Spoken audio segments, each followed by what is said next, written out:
First tonight, a show of support for undocumented immigrants. Oregonians spent the evening protesting what they call cruel and abusive treatment of asylum seekers detained at the U.S. border. Thank you for joining us. I'm Dan Haggerty. Tonight's rallies come ahead of the ICE raids planned at major cities this weekend. KGW's Mike Benner was at one of those protests tonight in downtown Portland. He joins us live there with the latest. Mike?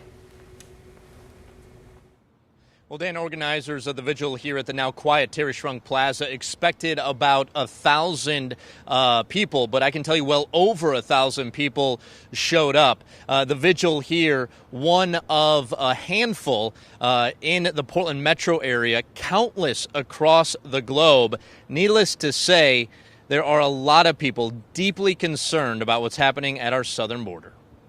I'm gonna let it shine.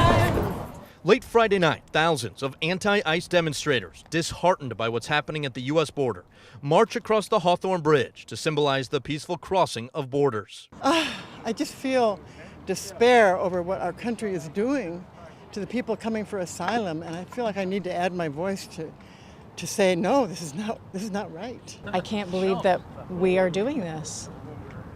We as a country are doing this. That's not how I want to be. I saw a great sign that said, "Make America kind again." Earlier in the night, the crowd gathered at Terry Shrunk Plaza to make demands. Among them, all children must be returned to their families immediately.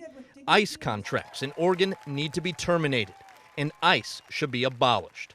We spoke to a woman who has 3 kids and is married to an immigrant. What's going on in America right now is very frightening to my kids.